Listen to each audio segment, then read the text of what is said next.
এই যে এটা হচ্ছে পেঁয়াজ।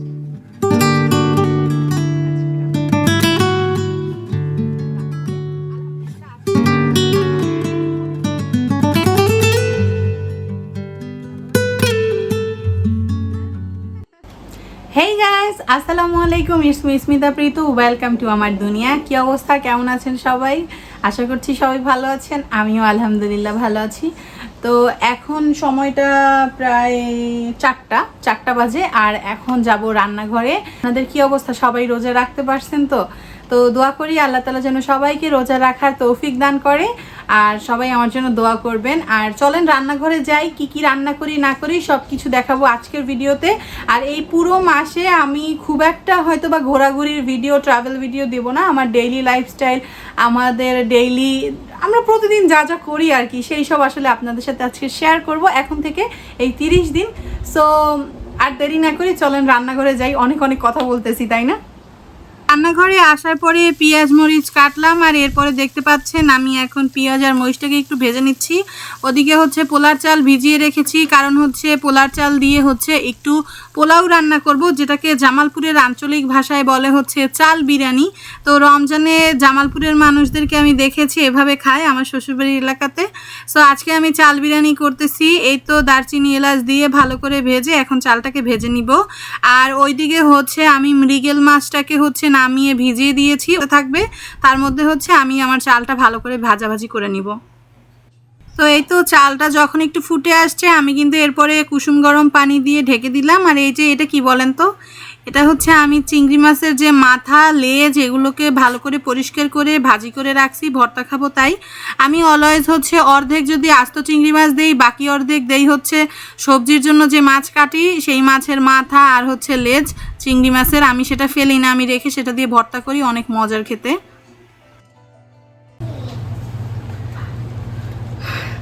তো আজকে ওইদিকে পোলাও বসাই দিয়েছি, আর এইদিকে এই যে ফুলকপিটা দেখেন অনেক সুন্দর না? এইবারের ফুলকপিটা খুব সুন্দর আসছে। আমাদের বেশিরভাগ সময় এনএসকে দিয়ে বাজার করা হয় দেখে ফুলকপি একদম মোড়ানো আটকানো থাকে প্যাকেট করা, বাট আজকের ফুলকপিতে ডাটা আছে, এই ডাটা দিয়ে শুটকি রান্না করব। ফুলকপির ডাটা দিয়ে শুটকি কখনো খাইছেন? অনেক বেশি মজা। শুধু শুটকি না, আপনারা চাইলে মাছের পাশেও কিন্তু দিতে পারেন, সেটাও মজা লাগে খাইতে।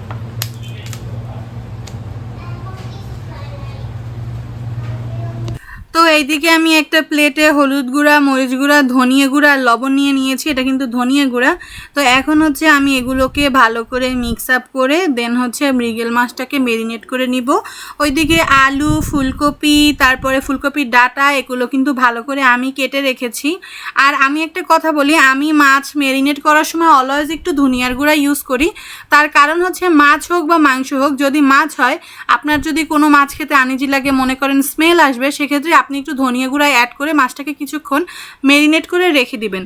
সেম প্রসেসে যদি যে কোনো মাংস যেটা দিয়ে হালকা স্মেল আসে, যেমন হচ্ছে ল্যাম্প মানে ভেড়ার মাংস আমরা যখন খাই তখন ভেড়ার মাংসের কিন্তু একটা স্মেল আসে, ওই স্মেলটা রিমুভ করার জন্য ভেড়ার মাংস, হাঁসের মাংসে আমি অলওয়েজ হচ্ছে ধনিয়া গুঁড়াটা একটু বেশি পরিমাণে ইউজ করি। এতে করে কি হয়, মাছের বা মাংসের যে আস্তে একটা স্মেল থাকে ওই স্মেলটা আর থাকে না।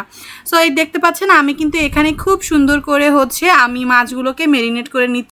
কিছুদিন যাবত মানে এই গত 1 মাস ধরে না আমার বাসায় খুবই একটা প্রবলেম ফেস করতেছি আমি, সেটা হচ্ছে যে মাছের মাথা নিয়ে। আমার বাসায় না ইদানিং মাছের মাথাটা কেউ খাচ্ছে না, না আয়াত খাচ্ছে, আমার নিজেরও খেতে ভালো লাগে না। কিছুদিন আগে অবধি আয়াত খুব পছন্দ করতো, বাট ইদানিং সেও খায় না। ইভেন সজীবও খাচ্ছে না, সেও বলতেছে তারও ভাল লাগে না মাথা খেতে। আর আমি জানি না আমার কি হয়েছে, একটা সময় আমার অনেক পছন্দের ছিল মাছের মাথা, বাট ইদানিং আমারও খেতে ভালো লাগে না। মানে এখন এমন হয়েছে যে এই মাছের মাথাটা 2 দিন 3 দিন হচ্ছে বাটিতে ফ্রিজে গড়াগড়ি খায়, দেন হচ্ছে আমার ফেলে দিলাম। গত 2 দিন আমি মাছ রান্না করে মাছের মাথাটা ফেলে দিয়েছি। মনটা খুব খারাপও লাগছিল যে কি করব। আর অনেকে মাছের মাথা দিয়ে মুড়ি ঘন্ট করে, বাট আমার বাসায় মুড়ি ঘন্টও হচ্ছে কেউ খায় না। মানে খুবই বিপদে আছি, কি করা যায় বলেন তো? মাছের মাথাটা নিয়ে একটু আমাকে একটু আইডিয়া দিয়েন তো, আপুরা যারা আছেন একটু আমাকে একটু আইডিয়া দিবেন যে কি করলে মাছের মাথাটা আমরা খেতে পারবো। কোনো রেসিপি থাকলে একটু সাজেস্ট করবেন। তো এই তো কিছুদিন যাবত না খাবারও খেতে পারতেছি না, সেহরিতে উঠে খাবার খেতে খুব কষ্ট হয়ে যায়। তো এই জন্য ডিফারেন্ট আইটেম রান্না করার ট্রাই করি, বাট গত 2 দিন হচ্ছে ইলিশ মাছ মাংস খেলাম, আর এখন মন চাচ্ছিল একটু ঝোল টাইপের খাবার খাবো। তো এই জন্য কিন্তু আজকে এই যে ফুলকপির ডাঁটা, আলু আর অল্প কিছু ফুলকপি দিয়ে হচ্ছে মৃগেল মাছটা রান্না করব। বেসিক্যালি মৃগেল মাছ আমি মনে হয় 2 বছরে আজ প্রথমবার রান্না করতেছি। মৃগেল মাছটা ইদানিং সজীব এই যে 2বার কিনে আনলো, বাট এছাড়া সবসময় ও আসলে কিনে না। তো ভালোই লাগলো। মৃগেল মাছ আর রুই মাছের মধ্যে আমি আসলে কোনো ডিফারেন্ট খুঁজে পাইলাম না, আমি জানি না কেন। তো আমার ছোটোবেলায় আমার মনে আছে আমার দাদু একবার হচ্ছে ফুলকপির গাছ লাগিয়েছিল, বাঁধাকপি ফুলকপি। তো আমাদের সেখান থেকে মানে 5-6টার মতো ফুলকপি গাছ উঠেছিল। অ্যান্ড দাদুকে আমি প্রায় দেখতাম, দাদু ওই যে ছোট ছোট পাতা যেগুলো ফুলকপির প্রথম যখন নতুন উঠে ওইটা তুলে এনে ভাজি করতো, ডিম দিয়ে ভাজি করতো, আবার হচ্ছে এরকম মাছের পাশে দিত। খেতে কী যে দারুণ স্বাদ ছিল।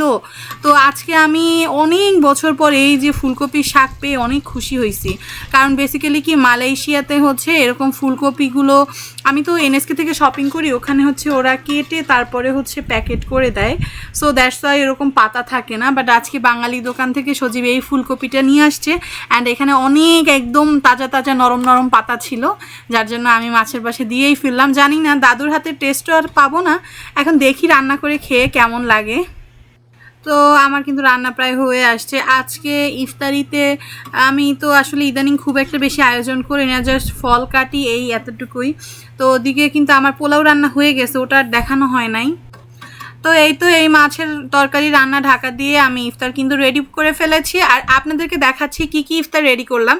এখানে তরমুজ আছে, কিউই আছে, অ্যাপেল আছে, তারপরে হচ্ছে ড্রাগন ফ্রুটস, খেজুর, তারপরে পোলাও দেখেন, এখানে আছে আম, তারপরে এখানে আছে দেখেন নাগেট, তারপরে এটা হচ্ছে বেগুন ভাজা, ঠিক আছে। এখানে কিন্তু শসা গাজর কাটা ছিল, আর ওই ডেজার্টটা কালকের ছিল। এই তো তরমুজটা কিন্তু একদম পুরো আগুন মধু, তাই না? Rasmalai viral topic. ডিম ভাজি করছি। আসলে আমার ভাজাভাজির কোনো প্ল্যান ছিল না, আমি একটু আগে যেরকম বললাম, বাট সজীব বলতেছিল যে হচ্ছে চাল বিরিয়ানির সাথে একটু ভাজাভাজি করো, দ্যাটস ওয়াই হচ্ছে নাগেট আর ডিম ভাজি করলাম, বেগুন ভাজি করলাম। আর এই তো এইখানে হচ্ছে দেখতে পাচ্ছেন কিছু পেঁয়াজও নিয়ে আসছে, সেগুলোকেও হচ্ছে এখন আমি প্লেটে দিয়ে দিব। এই যে এই হচ্ছে পেঁয়াজ। আলহামদুলিল্লাহ আজকের আমাদের ইফতারি।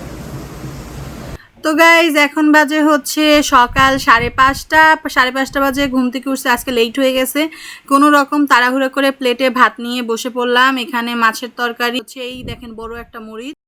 তো গাইজ খাবার খেয়ে এসে এই তো রুমে নামাজ পড়ে শুয়ে আসি, আর আয়া ড্রয়িং রুমে টিভি দেখতেছে। একটু পরে ওকে স্কুলে নিয়ে যাব। তো এই তো আজকের ভিডিওটা এখানেই শেষ করছি। সবাই ভালো থাকবেন, সুস্থ থাকবেন। আল্লাহ হাফেজ।